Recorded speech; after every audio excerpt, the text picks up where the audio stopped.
Decision 2016 coverage now. We've invited the candidates for State Supreme Court, Milwaukee Mayor, and County Executive for live interviews in this segment of our new newscast. We've seen them all, but for today's guest, County Executive Chris Abele, running for his second full term. Milwaukee business owner and philanthropist, was first elected in 2011 after Scott Walker left the post to become governor. Abele's opponent, State Senator Chris Larson, joined us Wednesday at this time, and we have the County Executive with us to wrap up our series. Thanks for coming, sir. Good to see you. Great to be here, Vince. Let me throw you an easy one first. Sure. You are endorsed by 15 of the 19 mayors or village presidents in Milwaukee County. Why do you think you have their support? Well, I've spent the last 5 years doing everything I could to work with them. They, like the county executive position, they all are accountable for the budget, the bottom line, and service to their own communities. And the better we work together, the more effective we can all be. I'm proud of the fact that I've got such a big majority of them to endorse me. I mean, interestingly, politically, it's right, left. It is. You know, it's. But I like to think it's because you know, we do a lot better working together now than we did 5 years ago. We have some extraordinary capital needs in the county right now. We need a new safety building, at least according to one study. Got issues at the county courthouse. You got the domes issue going on. Many of these are deferred maintenance issues that certainly predate your term. However, it's going to be your problem if you're reelected. What are you going to do to solve these problems without sticking the taxpayers with a huge bill? Yeah, great question. Well, largely, a lot of what we've been doing for the last 5 years, right now in parks, which is where we have a lot of our deferred maintenance, we have more committed finance projects in the capital pipeline than we've had in probably 10 years. And because we've done a good job over the last 5 years paying down the credit card, I mean, when I came in 5 years ago, there was a lot of debt. That was no secret.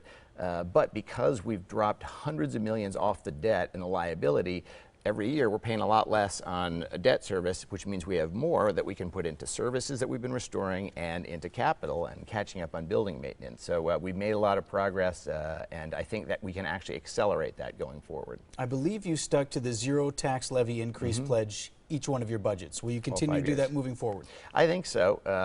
You know, the way I think about it is this. All the decisions I'm making about resources at the county, they're not about my resources and my money. It's your money. It's taxpayer money, and I take that very seriously. And if in the last 5 years we've been able to actually restore services, I mean, we're serving thousands more people now than we were 5 years ago, pay down liability, improve our credit rating, and do that without having to raise the property tax levy.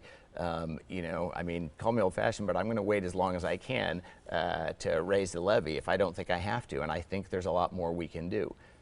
Because I believe in lean, efficient government, and we're getting leaner every year, and I'd like to keep doing the same thing. And by lean, I don't mean less service. I mean more service. We're just getting better at doing it. How about other things, innovations to increase revenue without raising taxes? Use the beer gardens for example. What was it, almost $1 million in revenue from those last year alone? The beer garden's success has been beyond anybody's imagining. I mean, when we first did that traveling beer garden, the fire truck, we thought the first summer that we'd get $100,000 for the whole summer of revenue. We had that in 3 weeks. We did $250,000, and our friends at Sprecher, who are great partners, of course, naturally thought, well, we need a bigger truck, and they built a bigger truck. And whenever we can bring more revenue into parks, which is what this does, last year it was $635,000, and all of that goes back into parks, but we're partnering with local breweries. They're hiring more people. They're selling more beer. This just in, beer does well in Milwaukee. I guess, and people go to the parks. Known. Yeah, and so we'll continue to look for opportunities like that where we can add more value, bring in more revenue without having to increase the cost to the people who are enjoying the parks. County Executive Chris Abele, thanks for being here. Good luck to you on April 5th. Thank you very much. And as we said, the challenger in the race is State Senator Chris Larson. He was with us earlier this week, and we have his interview posted, and we'll get this one up as well on our website, TMJ4.com. Still